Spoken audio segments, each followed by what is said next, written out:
Assalamualaikum warahmatullahi wabarakatuh. Kami dari kelompok 1 akan menjelaskan mengenai perkembangan pada anak dan bayi yang beranggotakan Lutfia Radita, Tasya Zahra, dan Gita Pratiwi Suhikman. Dan saya sendiri yaitu Tasya Zahra dengan NIM 194111063. Yang pertama ada nutrisi. Nutrisi adalah keseluruhan berbagai proses dalam tubuh makhluk hidup untuk menerima bahan-bahan dari lingkungan hidupnya dan menggunakan bahan-bahan tersebut menghasilkan berbagai aktivitas dagar alam tubuhnya sendiri. Bahan-bahan tersebut dikenal juga dengan nutrien. Nutrien adalah zat gizi yang dibutuhkan oleh tubuh untuk tumbuh dan berkembang. Setiap anak mempunyai kebutuhan nutrien yang berbeda-beda dan anak mempunyai karakteristik yang khas dalam mengkonsumsi makanan atau gizi. Oleh karena itu, untuk menentukan makanan yang tepat pada anak, tentukan jumlah kebutuhan dari setiap nutriennya. Kemudian, tentukan jenis bahan makanan yang dapat dipilih untuk diolah sesuai dengan menu yang diinginkan.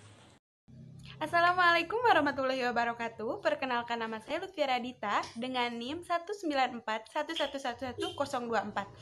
Oke teman-teman, di sini aku bakalan ngejelasin ke kalian semua tentang apa itu bayi, 4 pilar prinsip gizi seimbang, dan yang terakhir, salah satu hal yang dibutuhkan oleh anak dan bayi yaitu protein. Selamat menyaksikan.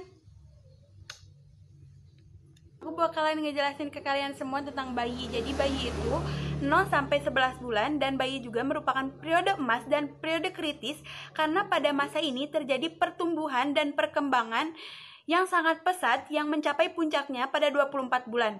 Rekomendasi WHO untuk memberikan ASI kepada bayi segera dalam waktu 30 menit setelah bayi lahir. Memberikan ASI eksklusif sampai 6 bulan, memberikan makanan pendamping ASI sejak bayi 6 sampai 24 bulan, lalu meneruskan pemberian ASI sampai berusia 24 bulan atau lebih. ASI ditengarai dapat menurunkan diare dan infeksi pernapasan, juga menurunkan infeksi telinga atau otitis media dan berbagai penyakit lainnya. Oke teman-teman, selanjutnya aku bakalan ngejelasin ke kalian semua tentang 4 pilar prinsip gizi seimbang. Yang pertama yaitu mengkonsumsi makanan yang beragam. Yang kedua, membiasakan perilaku hidup bersih dan sehat. Yang ketiga, melakukan aktivitas fisik. Dan yang terakhir, mempertahankan memantau berat badan yang normal. Nah, yang selanjutnya aku bakalan ngejelasin ke kalian semua tentang salah satu yang dibutuhkan oleh anak dan bayi yaitu protein. Protein mempunyai banyak fungsi. Salah satunya membantu memecah nutrisi sebagai struktur pembangun dalam tubuh dan menghancurkan racun protein yang terdiri dari blok bangunan yang disebut asam amino. Protein antara lain ada ikan, kerang, ada daging merah, telur, dan kacang. Selanjutnya ada karbohidrat. Karbohidrat dibutuhkan sebanyak 60-75% dari total kebutuhan kalori. Dari jenis-jenis karbohidrat yang ada yang lebih baik untuk kesehatan kita dibanding jenis karbohidrat yang lainnya. Jenis-jenis karbohidrat antara lain adalah gula, zat tepung, serat, dan lain sebagainya. Selanjutnya lemak. Lemak memiliki fungsi antara lain sebagai fungsi energi, memproduksi zat-zat yang dibutuhkan oleh tubuh, serta membantu tubuh untuk menyerap vitamin tertentu untuk menyerap makanan. Lemak yang baik untuk dikonsumsi adalah lemak tak jenuh tunggal dan lemak tak jenuh jamah. Dengan mengkonsumsi lemak tak jenuh, kita dapat meminimalisir akan terserang penyakit jantung.